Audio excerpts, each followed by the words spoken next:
انشاءالله خدا خواست کوم چې یحیی جان مومند اوس ودرېږي او فوراً د په دې کې ټیم کېږدي چې پلانر شو یا د ویلج کونسل شوه او یا د یونین کونسل شوه تاسو ډېره مهرباني ډېره شکریه او د ټولو د زړه د اخلاصه شکریه مو ادا کوم مبارکي مو ورکوم او بېل کس دا د حلقې میټینګ چې کوم دی دا د حلقې وایس چیرمنان کوي چې یاره فلاني رد شوه فلاني یونین کونسل نه بسم الله ربې چې یونین کونسل یې جوړ کړو ویلج کونسل یې جوړ کړو او بارس کې د دوه درې تنظیمات یعنې یو خو د خامخا جوړ شي یو د خامخا جوړ شي د لکه زور د دغه پکار دی چې موږ خپل پارټي خپل ملګري خپل عوام راغونډو او بیا په دې کې چې کوم یې تنظیمونه جوړ شي او دې کې بیا عوامي جلسې وکړو او نیم ټیمونه وکړو چې خلکو په مطبوع ته د خلکو غوږ ته زمیندارو ته مزدورکارو ته کسانیانو ته غریبانو وروڼو ته چې غوږ ته د دې خپلې پارټۍ خدمات او د مخالفو کومې کمزورۍ دي یا د حکومت کومې کمزورۍ دي چې دا موږ د حکومت ته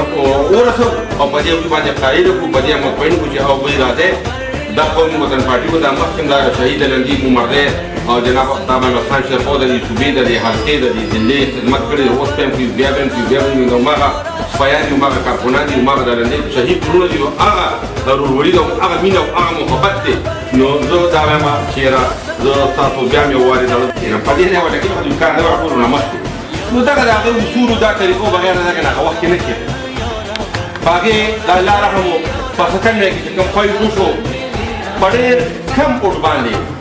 په 400-500 ووټ باندې په هغه وخت کې مقابله وشوه الکشن بیا لرې شو چې هغه وخت کې دا زموږ کم توقع وه نو چې لکه چې لومبۍ جلسې د مختار خان زموږ او د هغې وجه دا وه چې مجبوري وه څه مجبوري وه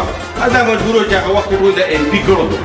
د ایم پي ګړو یو د خان ارکو په ټوله ضلع کې هغه به هغې په خپل اصل رسوخ و د خپل هغه د مشرۍ دلته خلکو ورکوه هغوی به یې کامیابونه ټوله ضلع په بل طرف وه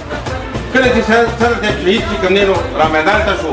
عمدهدین نورشاه دي یحیی جان دي ستاسو ټول د کالج ملګرو ټولو دوستو مرورو مو ملګري مو کله چې را میدان ته شو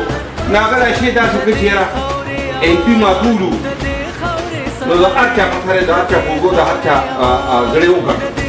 او داسې پې کېښود هر چا ته یې ویل چې د جابطه ټوپی په سر ور نو هغه خبره را نږدې وګړو به دوی وایي چې یاره ستاسو اختیار به نه وي چې کله عقده راشي زه دا وایم ما دا ارمان او دا زما ارمان و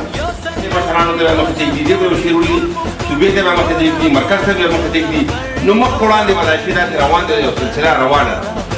یا د دوی غم یا د دوی خالي یا د ټولو کې دا الله چې کوم دی سنبالي او دوی سنبالي او د دوی خدمت او د دوی